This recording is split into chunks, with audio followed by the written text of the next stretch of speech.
Appeasement never works, and tonight we have yet another damning reminder. The Israeli Prime Minister, Benjamin Netanyahu, is now sounding the alarm, and as per usual, the Prime Minister has pure moral clarity. I've been saying this for years.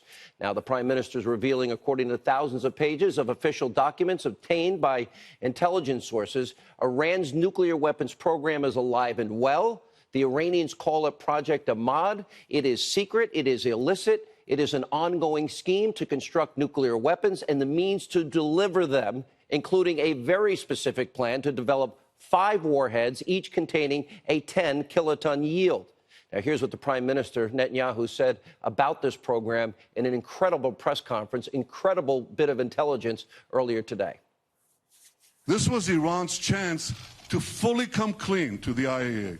They could tell the truth. They could say, we had this program, the secret program. It's over. We shelved it. It doesn't exist. We destroyed the material. Here's what Iran actually told the IAEA. It said, Iran denied the existence of a coordinated program aimed at the development of a nuclear explosive device and specifically denied, get this, specifically denied the existence of the Ahmad plan.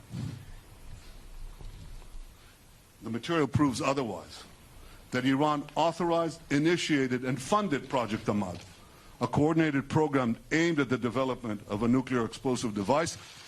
Here's another document from the archive. This is a master plan of Project Ahmad.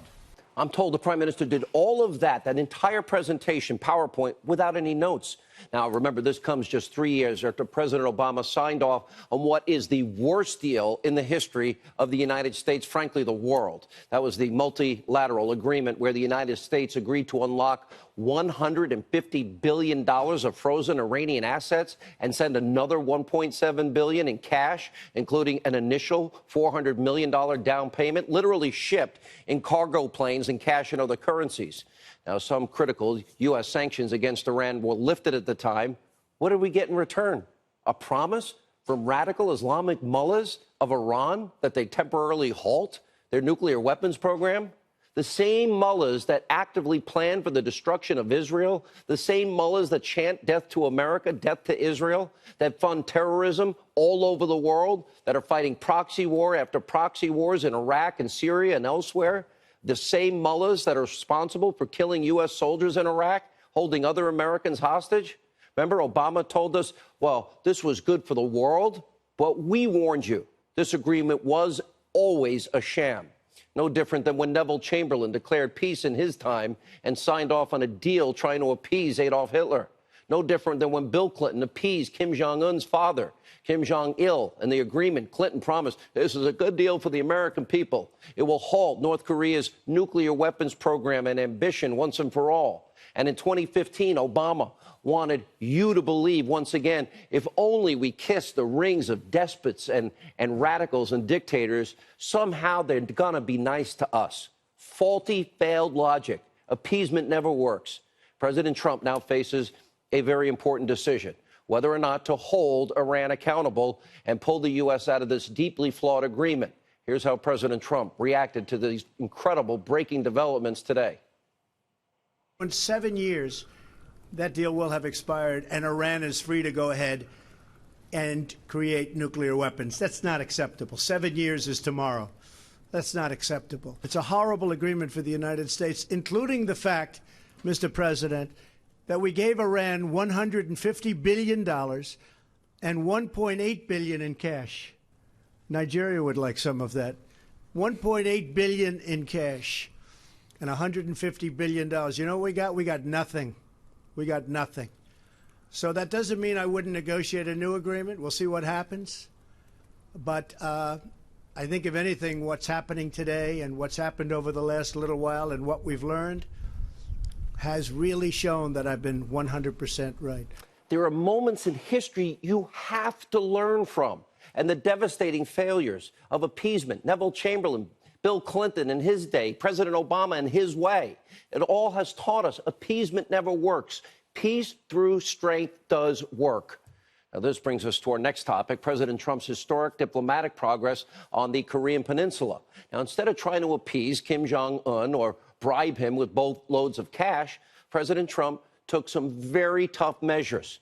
Now, in the early months of the administration, remember, the president increased sanctions on the North Korean regime. He sent multiple carrier strike groups to the region. He squeezed North Korea's most important strategic partner, China, all the while calling Kim Jong-un little rocket man and saying, our button works. The media freaked out, proclaimed Trump is going to lead us to a nuclear war. He said the same thing when Reagan called the former Soviet Union an evil empire. We knew better. And now the president's strategy is now seeing significant progress that is great for the world. Because for the first time ever, this is historic. Look at this. Kim Jong-un crossing into South Korea for this historic positive meeting with South Korean President Moon. And a meeting between President Trump, President Moon, and Kim Jong-un is moving forward as planned. Not done yet. Certainly good progress. And also breaking today, according to South Korean sources, the North Korean dictator is willing to give up his nuclear weapons program completely as long as the United States agrees to officially end the Korean War and promise not to launch an attack. Now, over the weekend, during a rally in Michigan, well, the crowd reacted. Well, this is when the president was going to be at the White House Correspondents' Dinner.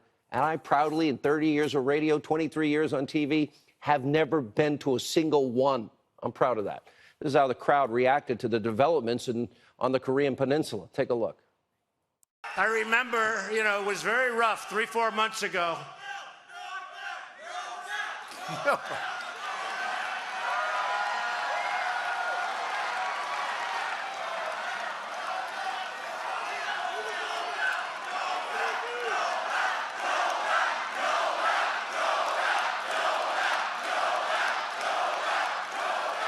That's very nice, thank you. That's very nice. No bell. I just want to get the job done. I just want to get the job done. Everyone in the fake news media, their heads just exploded. Now get this, the South Korean president agrees. Moon is now echoing these calls for President Trump to, in fact, yes, receive the Nobel Peace Prize. Let's hope he can pull this off. Now, these historic and rapidly evolving developments from the Korean Peninsula should give everyone around the world a sense of cautious optimism. And some are even calling President Trump a transformational president. 3 words, peace through strength. We'll bring you more on this later in the show. But first, the deep state is crumbling right before our eyes. Nearly 5 years ago, then National Intelligence Director James Clapper, remember he blatantly perjured himself in front of Congress? You may remember this moment. Does the NSA collect any type of data at all on millions or hundreds of millions of Americans? No, sir. It does not. Not wittingly. There are cases where they could inadvertently, perhaps, collect, but not wittingly. And, of course, a short time later, what do we learn? The NSA was collecting data. Clapper knew it, and he lied. He was never charged, like General Flynn, with lying, this case perjury. And now Clapper has been caught in yet another bold-faced lie. And according to a report from the House Intel Committee, during a closed-door hearing, Clapper flatly denied ever discussing that phony Clinton bought and paid for steal Russian dossier with a member of the media. He also repeated this claim in March during an interview with Don Lemon over at CNN. Take a look. I didn't have any contact with media until after I left the government on the 20th of January. So I don't quite understand, at least what I've read, that somehow I leaked about the dossier. So let me get, so you didn't leak anything about the dossier to any media? No, not, I mean, I talked about it after I left the government, but not during that period, and certainly not between the 6th of January and the 10th when the president-elect himself talked about it. This is an incredible development. Now the Intel Committee's report found that Clapper, quote, admitted to the House Permanent Select Committee on Intelligence in private testimony that he briefed CNN's Jake Tapper in early of January 2017. Now, this was shortly before Trump's inauguration. Tapper, along with 2 other journalists, so-called journalists from CNN, published a report detailing how Trump was briefed about the Steele dossier. And then a short time later, James Clapper, he was hired by fake news CNN as an analyst. You connect the dots. Now, President Trump reacted on Twitter, writing, quote, Clapper lied about fraudulent dossier leaks to CNN. He's a lying machine who now works for fake news CNN. Now, if Clapper does not face legal jeopardy over his blatant perjury to Congress, it will be yet one more example of what I say is our two-tiered system of justice. He'll go with the Hillary Clinton system of justice. Now let's turn to the mainstream media. If you thought they couldn't get any more anti-Trump or downright vulgar, think again. They outdid themselves over the weekend. The White House Correspondents Association held their annual dinner. I am so proud I've never been, where they take some time to honor the media, pat themselves on the back, just like their Hollywood buddies, for their courageous work of echoing each other. Now, President Trump, who did not attend, previewed the dinner at his rally in Michigan. He decided to stay with the people, just like he did last year. Good choice. By the way, is this better than that phony Washington White House Correspondents' Dinner? Is this more fun? I could be up there tonight smiling like I love, where they're hitting you shot after shot. These people, they hate your guts, shot. And then I'm supposed to... And you know, you got to smile. And if you don't smile, they'll say, he was terrible, he couldn't take it. And if you do smile, they'll say, what was he smiling about? You know, there's no way. Now, President Trump's description, all too accurate. This year's show features so-called comedian, former Daily Show contributor, I've never heard of her before, this weekend, Michelle Wolf, delivering a performance that's so cringeworthy, vile, and so one-sided, well, you might want to cover your ears if you have kids in the living room tonight. Take a look. Mike Pence is also very anti-choice. He thinks abortion is murder, which, first of all, don't knock it till you try it. And when you do try it, really knock it. You know, you got to get that baby out of there. You guys got to stop putting Kellyanne on your shows. All she does is lie. If you don't give her a platform, she has nowhere to lie. It's like that old saying, if a tree falls in the woods, how do we get Kellyanne under that tree? I'm not suggesting she gets hurt, just stuck. Ivanka cleans up nice. She's the diaper genie of the administration. On the outside, she looks sleek, but the inside, it's still full of Not even funny if you think that's bad, by the way. Wolf saved her worst remarks for Sarah Sanders, who was sitting just feet away, just a few feet away. Take a look. And of course, we have Sarah Huckabee Sanders. We are graced with Sarah's presence tonight. I have to say, I'm a little starstruck. I love you as Aunt Lydia on The Handmaid's Tale. I actually really like Sarah. I think she's very resourceful. Like, she burns facts, and then she uses that ash to create a perfect smoky eye. Like, maybe she's born with it, maybe it's lies. And I'm never really sure what to call Sarah Huckabee Sanders. You know, is it Sarah Sanders? Is it Sarah Huckabee Sanders? Is it Cousin Huckabee? Is it Auntie Huckabee Sanders? Like, what's Uncle Tom but for white women who disappoint other white women? By the way, Sarah, Kellyanne, they all took it with incredible grace, especially Sarah Sanders right there.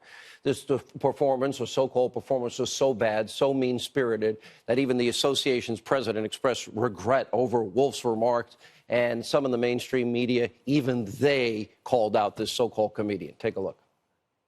I think that the comedian crossed the line, and this went from poking fun to being mean-spirited. It was very uncomfortable. I think that Sarah Sanders handled herself very well. Whatever dinner should be about, you know, journalism and not the red carpet, not the mean-spirited jokes that we saw last night. Some of those I really thought were inappropriate. This dinner has had a lot of bad moments. I was thinking back last evening as I was watching this cringeworthy performance in some respects, going after the appearance of Sarah Sanders, which I thought was inappropriate. I really thought the pain of the people on stage when Sarah Huckabee Sanders was being made fun of, everybody felt pain for her. She felt pain, and it really bothered me. And I know there's big controversy about whether or not her appearance was being made fun of or not. Come on, By the stop way, it. Fox News alert, Hannity agrees with Mika. All right. Anyway, just as the president tweeted, this event is now dead. Now, the president was incredibly smart not to dignify this dinner with his presence. Sarah Sanders, other Trump officials attended in order to show their appreciation for the press and the vital function that they serve in this country.